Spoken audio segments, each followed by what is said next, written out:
Assalamualaikum viewers, welcome to Learning Academy. Today the topic of our discussion is dominance relation and its type. तो सबसे पहले हमने देखना है कि व्हाट इज़ डोमिनेंस.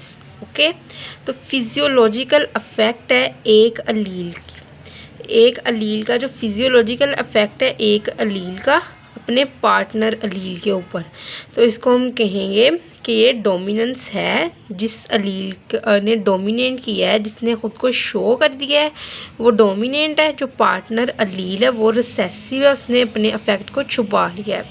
ठीक है, एक ही जीन के लोकस पे ये पाई जाएंगी. What is locus? तो पोजीशन होती है जो जीन की क्रोमोसोम के ऊपर, उसको हम कहते हैं कि वो लोकस है उस जीन का. तो क्या इसका मतलब है कि फिजियोलॉजिकल अफेक्ट है एक अलील का अपने पार्टनर अलील के ऊपर. पार्टनर का मतलब क्या है?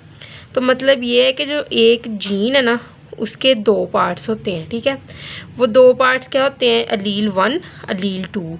ये दो अलील्स हमेशा एक जीन होगी, और ये जो दो अलील मिलके हमेशा दो अलील होंगी जो एक करैक्टर को कंट्रोल करेंगी. वो करैक्टर किसी भी ऑर्गेनिज्म का जो होगा, वो हाइट हो सकती है, वो उसका कलर हो सकता है, वो इसकी आइज़ का कलर हो सकता है, वो किसी कोई प्रोटीन बनाने के लिए हो सकता है.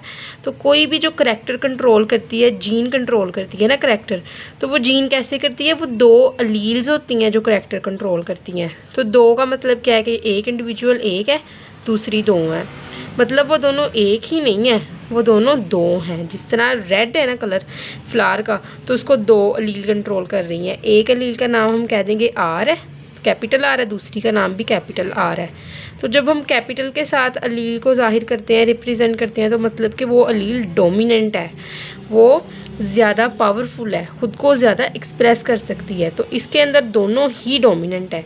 तो मतलब कि इसके अंदर ये कोई है ही नहीं कि कोई रिसेसिव वो होता है जिसको हम स्मॉल आर से रिप्रेजेंट करते हैं. ठीक है, इसका मतलब है कि ये वीक है, ये थोड़ी वीक है.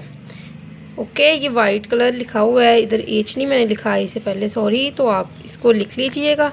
ठीक है, तो उसके बाद है कि यहाँ पे हमें पता चलेगा कि डोमिनेंट का क्या है, कि फिजियोलॉजिकल अफेक्ट क्या है. हम डेफिनेशन अभी समझ रहे हैं. ठीक है ना, तो फिजियोलॉजिकल अफेक्ट क्या है कि एक आर है और दूसरा भी आर है.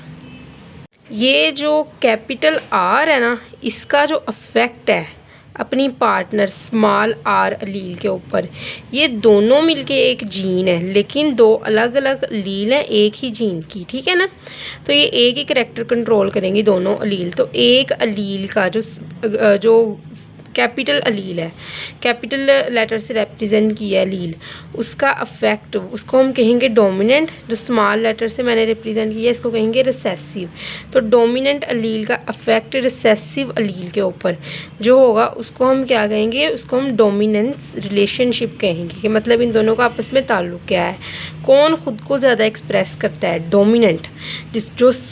जो कैपिटल लेटर से रिप्रेजेंट करेंगे, वो ख़ुद को ज़्यादा एक्सप्रेस करने की एबिलिटी रखता होगा. ठीक है, तो फिजियोलॉजिकल क्या होता है? फिजियोलॉजिकल जो वर्ड होता है ना, ये फंक्शन के साथ होता है. ठीक है ना, फिजियोलॉजी क्या है? फिजियोलॉजी ऐसी ब्रांच है साइंस की जो ऑर्गेनिजम्स के अंदर जो उनके फंक्शन होते हैं, वो परफॉर्म करते हैं, उनको स्टडी करती है. तो फिजियोलॉजिकल अफेक्ट क्या है कि जो एक अलील अपना फंक्शन परफॉर्म कर रही है, ख़ुद को एक्सप्रेस कर रही है, उसका जो अफेक्ट है पार्टनर के ऊपर, पार्टनर के फंक्शन को वो सप्रेस कर रही है, तो इस अफेक्ट को हम क्या कहेंगे? डोमिनेंस. एक ही लोकस, जीन लोकस मतलब कि एक ही क्रोमोसोम्स के ऊपर जो जीन पड़ी होती है, वो एक ही लोकस की जीन के ऊपर पाए जाएंगे. ठीक है, आई होप सो आपको इसकी समझ लग गई हो कि व्हाट इज़ डोमिनेंस.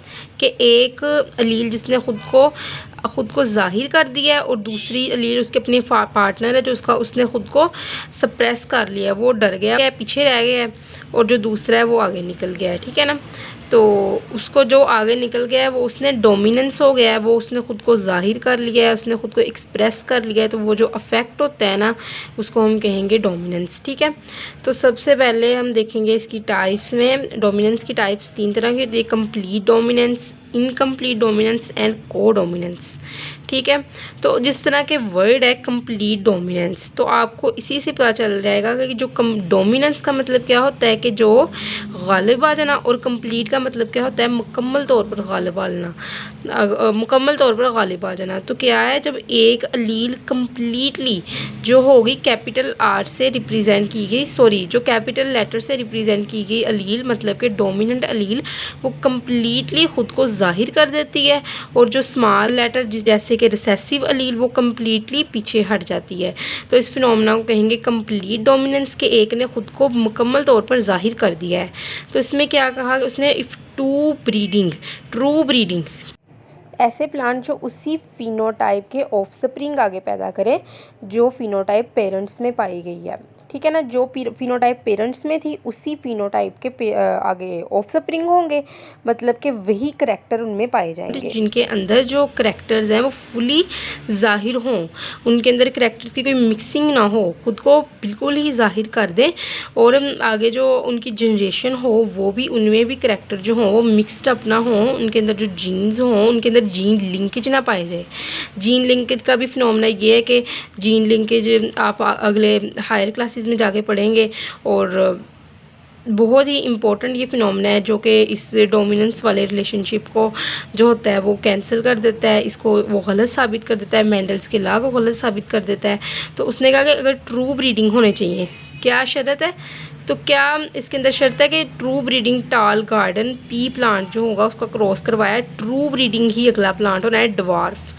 तो all of spring will be टाल बिकॉज टाल plant is dominant over dwarf. तो क्या हुआ कि ट्रू ब्रीडिंग जो होगा टाल प्लांट, आप इधर ये देख भी सकते हैं स्क्रीन के ऊपर के दोनों ही क्या है, कैपिटल टी और कैपिटल टी है टाल प्लांट की जो है जीनोटाइप, और जो वो है ट्रू ब्रीडिंग ड्वार्फ प्लांट, इसके अंदर भी ये भी होमोजाइगस, क्योंकि ड्वार्फ जो होगा वो होगा ही होमोजाइगस रिसेसिव कंडीशन है, स्मॉल टी और स्मॉल टी है। तो इन दोनों का जब क्रॉस करवाया तो क्या हुआ कि इसके अंदर कोई भी हेट्रोजाइगस कंडीशन नहीं थी, तो जिसकी वजह से अगली सारी जनरेशन होगी वो टाल ही आएगी। ठीक है, मतलब कि कैपिटल टी कम्प्लीटली डोमिनेंट हो गया ओवर स्मॉल टी के ऊपर। ठीक है, क्योंकि कैपिटल टी जो था वो ट्रू ब्रीडिंग टाल प्लांट था, इसकी होमोजाइगस कंडीशन थी ना कि हेट्रोजाइगस कंडीशन थी। तो आगे हम बात करते हैं इनकम्प्लीट डोमिनेंट। तो अगर फिनोटाइप है heterozygous is intermediate between phenotype of the both the homozygous parents. इसमें इसने क्या कहा कि अगर जो फिनोटाइप कहते हैं, फिनोटाइप किसको कहते हैं, फिनोटाइप कहते हैं एक्सप्रेशन, जो कोई करैक्टर है, मतलब कि जिस तरह के कोई किसी फ्लावर का जो कलर है वो रेड है तो रेड कलर वो इसकी फिनोटाइप है, लेकिन जो अलील उस रेड कलर को कंट्रोल कर रही हैं, अगर हम उसका बताएं कि वो कौन सी हैं, जिस तरह के ये कैपिटल आर और कैपिटल आर है, तो ये क्या है, ये इसकी जीनोटाइप है। तो उसने कहा कि अगर phenotype of heterozygous is intermediate between phenotype of both the homozygous parent, अगर दोनों पेरेंट ही होमोजाइगस हैं, आप देख सकते हैं होमो का मतलब एक जैसे होते हैं, तो दोनों अलील एक जैसे हैं। यहाँ पे कैपिटल आर और स्मॉल आर का कोई कंसेप्ट नहीं है। और यहाँ पे जो वाइट फ्लावर है इसके अंदर भी हाँ, क्योंकि जो होती है रिसेसिव कंडीशन वो हमेशा ही होमोजाइगस होती है, तो वो भी स्मॉल आर और स्मॉल आर है। तो वहाँ पे क्या होगी कि दोनों ही जो होंगी वो इंटरमीडिएट है फिनोटाइप। ये नहीं हुआ कि यहाँ पे जिस तरह कैपिटल आर आ गया था तो ये फ्लावर रेड होना चाहिए था क्योंकि ये डोमिनेंट कंडीशन थी, लेकिन यहाँ पे पिंक आ गया। वजह क्या है इसकी? वजह ये है कि जो रेड फ्लावर था ना और वाइट फ्लावर था, इन दोनों की जीन के अंदर जो कहते होते हैं पावर थी वो ख़ुद को एक्सप्रेस करने की, वो एक जैसी थी। मतलब कि ये नहीं था, पहले ये होता था कि जो कैपिटल आर है मतलब कि ये जो होती डोमिनेंट कंडीशन, डोमिनेंट जो अलील होती है उसके पास ज़्यादा पावर होती है और जो रिसेसिव होती है वो उसके पास कम पावर होती है। तो यहाँ पे क्या हुआ कि रिसेसिव के पास भी उतनी ही पावर थी जितनी डोमिनेंट के पास थी। तो इसने खुद को कहा कि मैं खुद को एक्सप्रेस करता हूँ, इसने खुद को कहा कि मैं खुद को एक्सप्रेस करता हूँ। लेकिन क्या हुआ कि हाफ ये एक्सप्रेस हुआ और हाफ वाइट एक्सप्रेस हुआ और फ्लावर हो गया पिंक, मतलब कि इंटरमीडिएट रह गया। तो इसको हम क्या कहेंगे, इनकम्प्लीट डोमिनेंस, कि ना खुद को ये डोमिनेट कर सका ना खुद को ये डोमिनेट कर सका, तो ये इनकम्प्लीट रहेगी डोमिनेंस। और इसको फिनोमेना को भी हमने नाम दे दिया इनकम्प्लीट डोमिनेंस का। मतलब कि दोनों ही फिनोटाइप जो होंगी वो क्या होंगी, वो इंटरमीडिएट रह जाएंगी, वो दरमियान में रह जाएंगी। फिनोटाइप क्या है, करैक्टर की एक्सप्रेशन, कलर, हाइट वगैरह को हम फिनोटाइप कहते हैं। जो करैक्टर होता है जो हमें नज़र आता है उसको हम फिनोटाइप कहते हैं।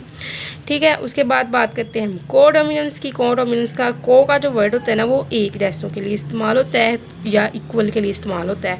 तो कोडोमिनेंस की कंडीशन में क्या होगा कि दोनों ही जो पेरेंट होंगे उनकी जो अलील्स होंगी वो खुद को इक्वली एक्सप्रेस कर देंगी।